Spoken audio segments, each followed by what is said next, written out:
Welcome, everyone, to My Divine Light with Lance and Patty Lamans. And today we're going to be addressing the subject of God. But first, I was wondering, someone did ask me a question to ask you, and it was about a combination of words that you put together, and the combination was mind God. And they wanted to know, how does that relate to word? So in the beginning, it's okay, Lance, I think you know the quote. Okay. In the beginning was the Word, and the Word was with God. The Word was God. The same was in the beginning with God.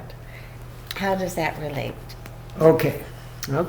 Well, welcome everyone. It's a pleasure to be with you, and we're glad you found your way to this channel. Okay, so mind God. I use that term because the mind, all the accumulated thoughts and ideas since the beginning of the world is in what we call world mind or world belief. And when we're individually in agreement with that, it acts as a God. In other words, it formulates its own laws. For instance, when the world believes that this is a material world, and it will lay claim that there's material laws, and that those material laws are what applies to the world. And so it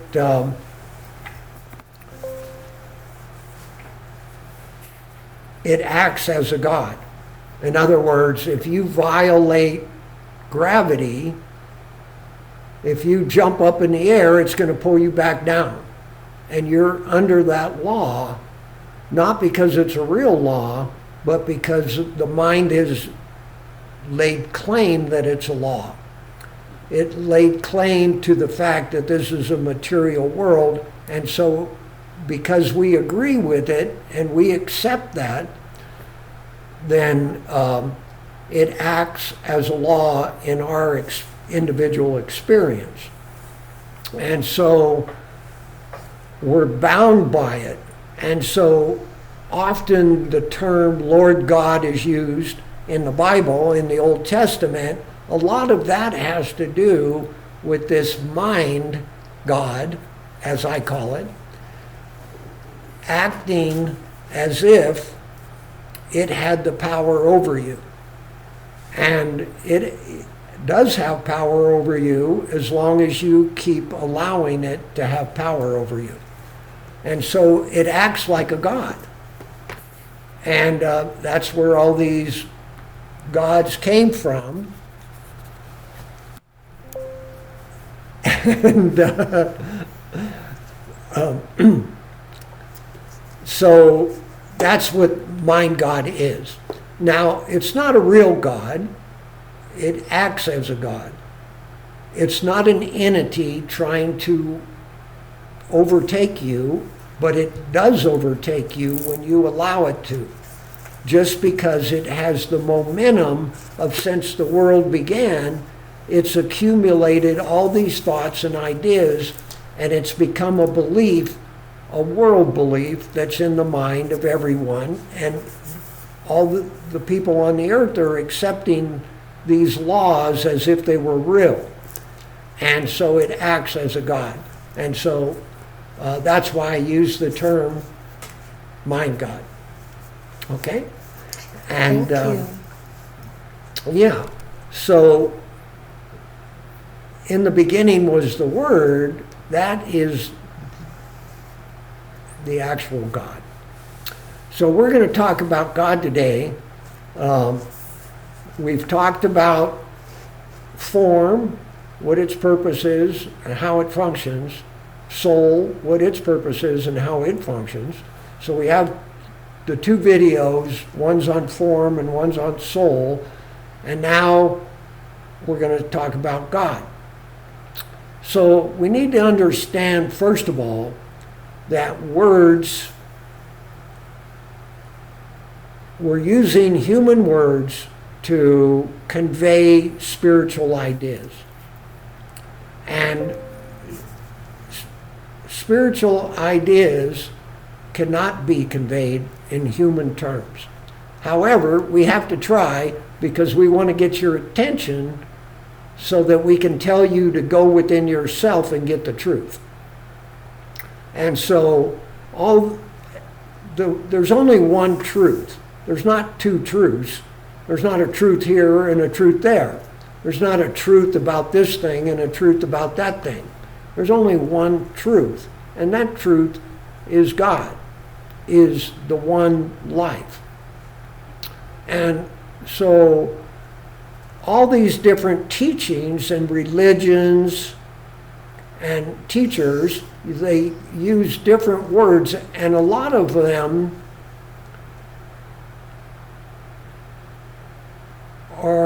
mean the same thing. In other words, one teacher might use higher reason, and then I'll use the word soul. It means the same thing. We're just using two different terms. And the reason is because when that one truth comes through the soul, it reveals its message so that that particular soul can understand what is being conveyed. And so you get these differences where Jesus says it this way, Joel Goldsmith says it another way, my teacher Herpovich said it another way, Buddha says it another way, the Vedics say it another way. There's a lot of commonalities there. So that's where you get a lot of confusion, is because of all these different revelations that came through individual souls.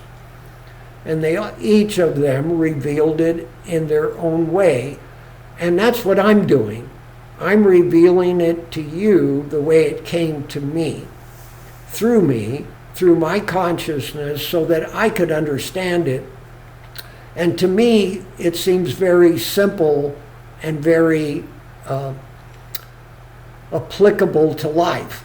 And so that's why I want to share it, just like Jesus wanted to share his message in his way, and Joel wanted to share it in his way, and those were good, great messages.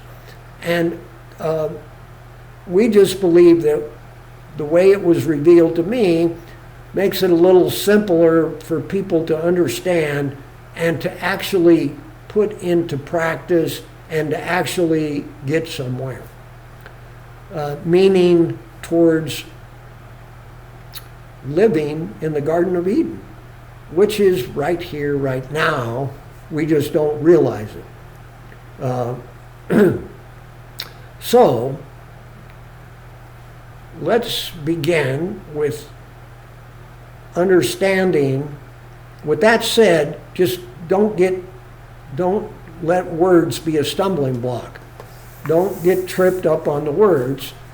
Don't worry about, oh my God, what does that word mean? Let it mean what it means to you. If it's a problem, let it go, until you can understand it the way it's meant to be understood. A lot of teachers will tell you, stick with this message. Don't follow more than one message at a time, because if you do, you're going to get confusion, because we're all using different words and a lot of it means the same thing, and so you're going to end up getting confused. And that's the only reason they tell you that. And I'm not saying you only have to follow this message. This one is a little bit more broad, and that's what we like about it, is it's a little bit more understandable, really. It brings it down to earth, so to say. And so, just keep that in mind. I just don't want you to get tripped up on words, because words can get in the way if you let them. Okay? So Next, we want to understand that God is all. There's no anything else. There's not God and creation. God is creation. There's no God and man. God is man. There's no God and heaven. God is God's heaven. And that heaven is here now. And we have misinterpreted that message, that heaven, as being mortal, as being material or physical. That is a false interpretation that we've had about God's kingdom. But God is his kingdom. So I just want to get the message across that when we talk about God, we talk about soul, we talk about form, but that's all God. It's not two different things. They're just different aspects of the one God. Okay, so in the beginning was the Word. Well, in the beginning was God, the unknowable God, the God where everything comes from, the infinite, omnipresent God who is the one being.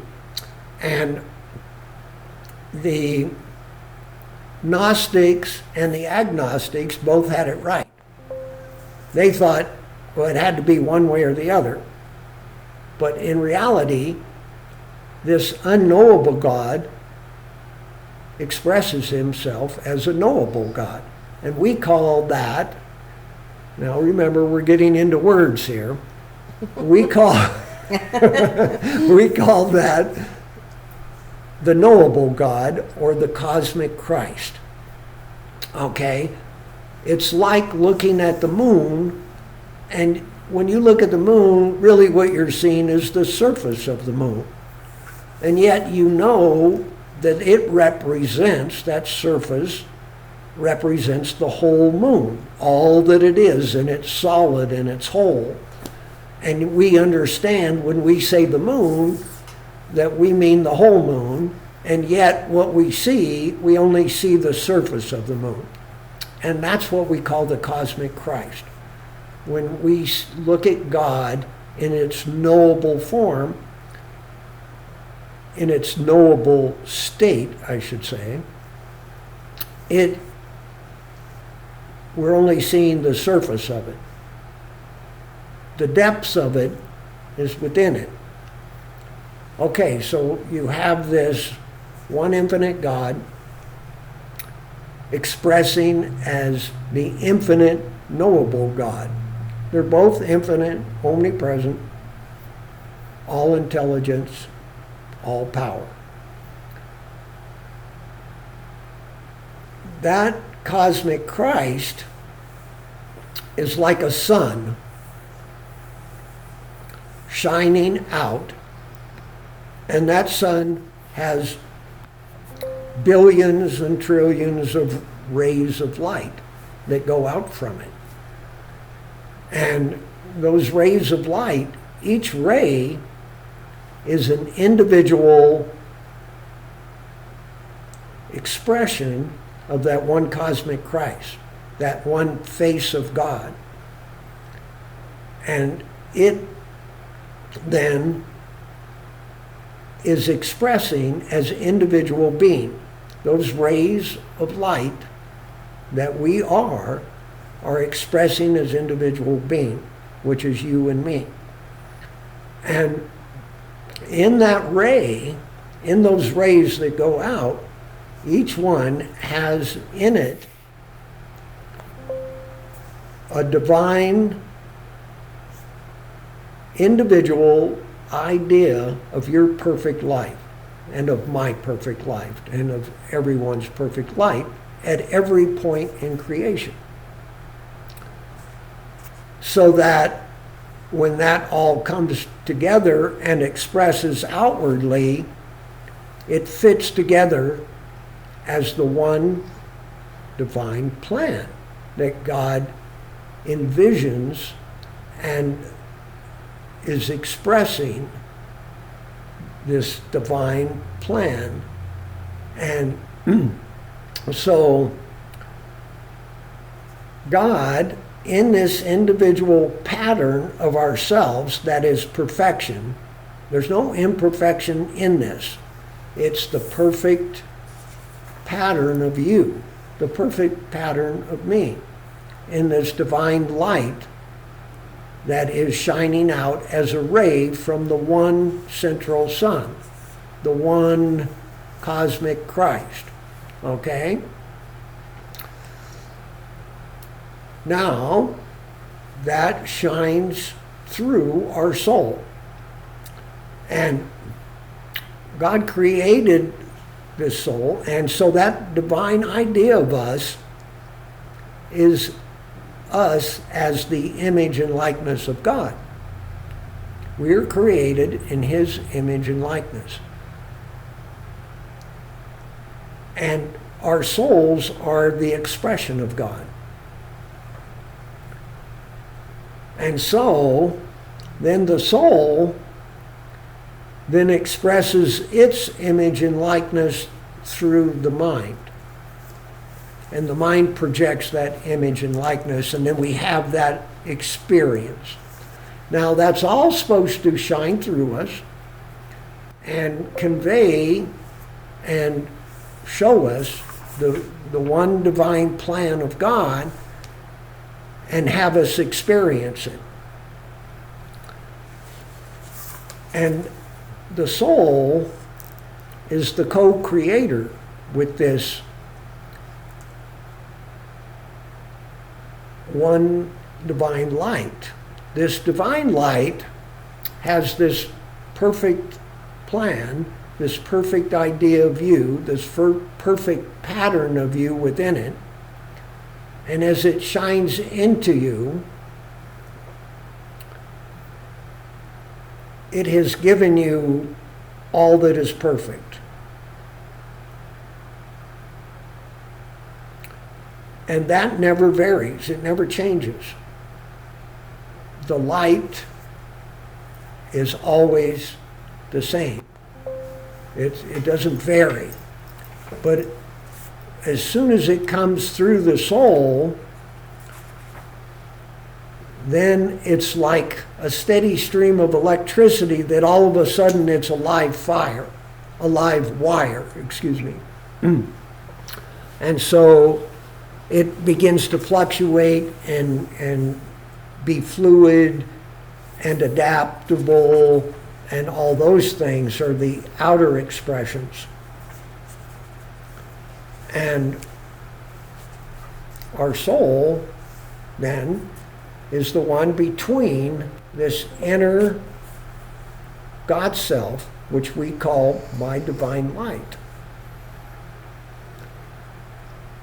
which has our perfect pattern of ourself embedded in it, which is there so that we can experience perfection, God's perfection.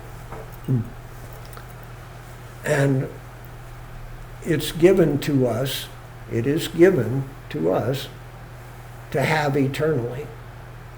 But it's infinite. That divine idea of us is infinite, just like God is infinite.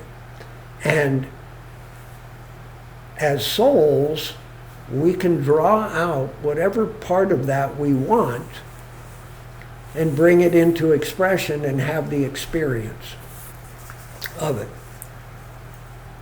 Our souls are really God's consciousness, God experiencing God, or God experiencing God's creation, which is God. So there's no division. The soul is where the division came in, where everything got divided up, only because the soul was allowing the mind to operate and project out of the mind images, which are supposed to be there for us to experience perfection, God's perfection, but instead, because we haven't been an active participant in this God life, the mind has taken control, and it's been operating as if it was a God. The mind's an outer expression of our soul. It's not a God. And it only acts as a God when our soul allows it to act that way. So, here we are. So that is God. That is God giving us everything, always, eternally, His perfection. His perfection is right here, right now. It's moving through us, just like a light shining through a window, and it is shining out there, and we can experience that whenever we want, when we clean out that mortal idea that we've been allowing to dominate us. So it's about the soul waking up to its true nature, which is God nature. We are God's. Remember Jesus, he reminded the Jews, he said, look it, haven't you read your own scripture? It says, ye are gods. So why are you worried about me saying I am the Son of God? I am the Son of God, and you are the Son of God.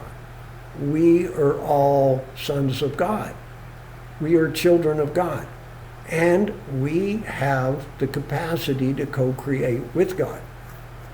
Now, if we try and go out there and create without God, then that's where everything gets divided, because we move away from who we are. We are God's. We're not human beings. That's just what we've been told, and we've agreed with it, and so that's what we projected through the mind, and that's what we sense with our five sense mind. But that's not the truth. The truth is we are God. Now, the soul, then, because its attention has been down in the mind, I say down in, but that's just words again, but it's just a way to convey that this mind has been dominating our experience. And now we're going to learn to turn the soul within and go within and find this divine light within us, so that we can start bringing those infinite ideas of creation out into the mind, so that the mind can project them and we can experience the Garden of Eden here, now. Now, it might not happen right away, and that's not because God is withholding it from us. God's not withholding himself. He's given it all right now. And the only reason that we don't experience right now is because we're holding on to this idea that we were born and that our mothers and fathers decided what our DNA was. That's not the truth. That's just another layer of lies. We decided what our DNA was. And yeah, we might have used some of Dad's and some of Mom's, but we made it. They didn't make it. We made it so we could have an experience. And unfortunately, because we've been on this earth since it began, and so we've created these habits of living and that we've brought with us. And that's the only reason that it seems to take time. Now, this message, these principles that we're going to convey to you are principles that will help you speed up the process. So it doesn't really have to take so long. It doesn't have to, and certainly God doesn't want it to. God wants to give you all of himself right now. And he is giving all of himself to you right now. And the only thing keeping us from it is this delusional mind that says we live in a material universe and a physical body. And that's not the truth. Because God created us in his image, we never began. There was never a point we started. We've always existed. It's a little hard to get our heads wrapped around that. There was no beginning for us, and there'll be no end. We will go on into eternity. And God's perfect idea of us will always be with us. So we'll always be an individual expression of God, each of us. And each of us will fit into God's divine plan. When we get in alignment with this inner God and let this God rule. You have a question? I do. I was noticing Okay. in the book that this is the only chapter that you give two practices. Where you begin, now you can activate the God action in you. So that would be the next step after you've gone in and you've realized the innermost being, the silent God, the Spirit of God action moves outwardly through the soul. You have a practice in good action, and I don't know if you want to read that or not. Then you also have the second one, practice in breathing with God. This first few lines is very revealing. Okay, so this is a practice, and this is something to get you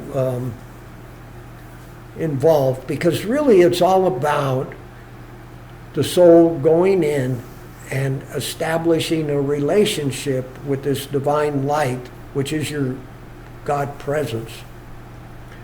And once you do that, then you can start letting this God in you take action in your life. And actually both of you, your soul and your spirit God, your God presence, do this together. Okay, practice and God action. Now find a quiet spot, then go within yourself. Realize the only God in existence is the God within you. Okay? There's no God out there that's going to save you. There's no God that's going to go do favors for you. It's not going to heal anyone. It's not going to fix anyone. That's not how it operates. It just isn't how it operates. There can be healings. There can be wonderful life. But God is not our slave. He doesn't go do things for us because we want them. It doesn't work that way. So the only God there is the God within you who cooperates with you in your life. This God, which is within you, is also within each of us. That's not just true for one, it's true for everyone and everything and every place and every condition. No one in the outer scene is without the inner being. Never pray to a God who seems separate from your own being. Never pray to anything perceived as being outside of you. When you need to pray, turn inward, then seek the God within, the living and true God. When you turn within, all of existence is listening to you. When you're trying to look for a God out here or up in some heaven somewhere, or some God that's separate and apart from you, then you're actually not putting your attention with God. You're separating your attention from God. And when you do that, you end up with experiences that are up and down, good and bad, chaotic one moment, calm one moment, back and forth. In your meditations, including throughout the day, maintain the awareness God is all, who is in all. This means every activity, every condition is inhabited by God action. There's no place, we talked about this in the beginning, there's no place where God isn't there. And that means there's no place where God isn't active. God action is right here, right now, and we need to become aware of that. And we do that with our soul, not with our minds. We're withdrawing from the mind and starting to act out of the soul where our authority is. From there, we have authority. We have no authority in the mind. The mind doesn't have authority. So we need to understand that. Okay. So we recognize God is acting everywhere. If I move my arm, there's a million functions that take place. I move it, and yet this intelligence and activity in me moves my arm. I don't move it, it moves it. And that's God acting in me. And it's not that God is acting in a way, in a mortal way, it's just God is acting. And of course, it's appearing in a mortal way because of my state of consciousness, not because of God. But yet, God is still here giving me everything I need to proceed towards my ascension or towards my good. Maintain the awareness of this God action everywhere throughout the day. Do not believe seeing discord or inharmony as proof of God action not being present. There are merely images of the lower mind caused through our ignorance of how the mind operates. They are beliefs we let in from the world. Then our lower mind uses the five senses as a testimony basically against us. Trying to claim that what we see is what the truth is. They are not the truth. Only God action and God wisdom is present, and only God is the truth. Okay, so yeah, that was wonderful. Thank you, Patty. So you can see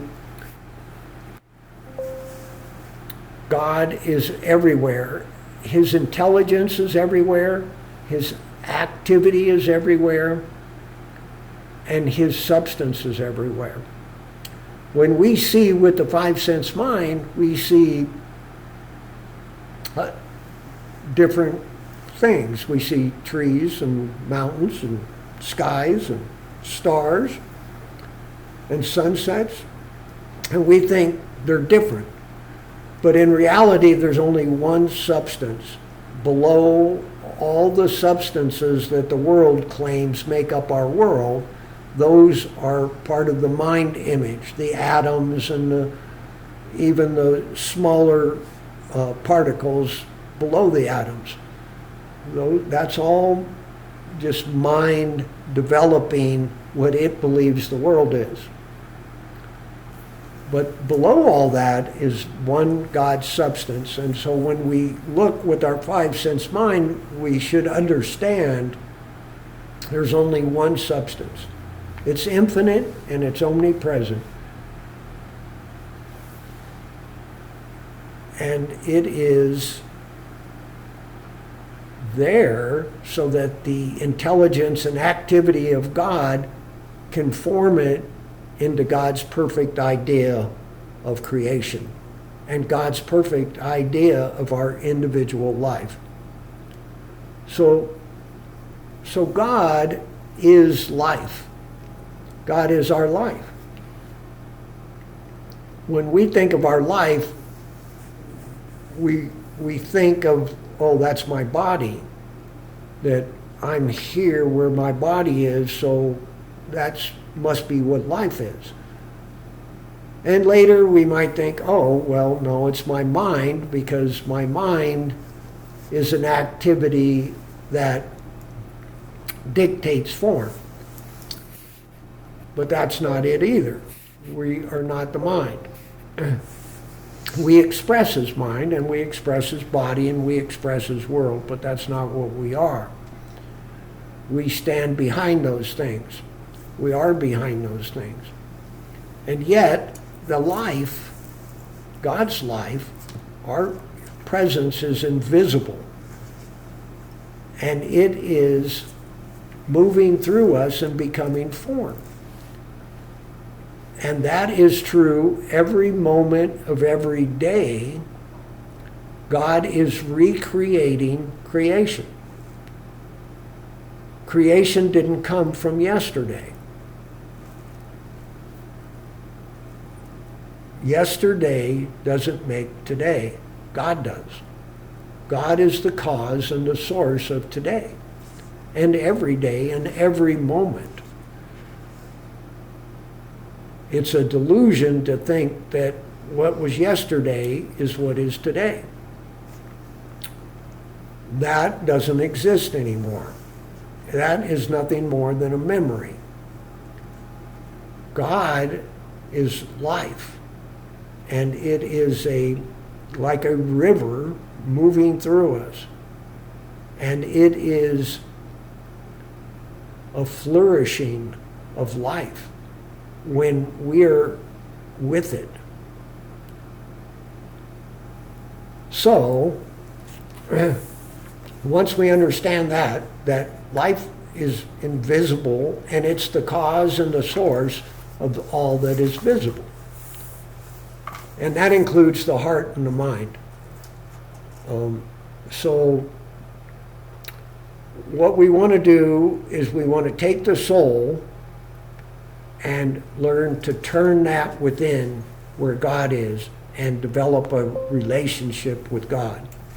And that was kind of what that practice was that Patty brought to us out of the book, You Are Divinely Made. And that is there so we can start practicing turning within. So remember, the soul is what's between God and the outer expressions. It's the place where we let God into our outer expressions. But we can't do that as long as our attention is out in the outer expressions. So we want to learn to withdraw that and turn around and look within. So we do that by closing our eyes and first reminding ourselves, I'm not the body, I'm not the mind, I'm not the heart. I am the living expression of God, made in the image and likeness of God, and I determine what my outward expressions are. Now that doesn't mean I sit here and draw up an architectural design and then put it into practice. No, it doesn't work that way. What it means is that we get in cooperation with God, we develop a relationship with our inner God, and then we work with Him, and we choose what is in God's mind and put that in the mind. Because it's either that or it's allowing what the world knowledge is to express. So do we want world knowledge to express, or do we want God to express in us, through us? And that's our choice. And so first, we close our eyes and understand what we are not.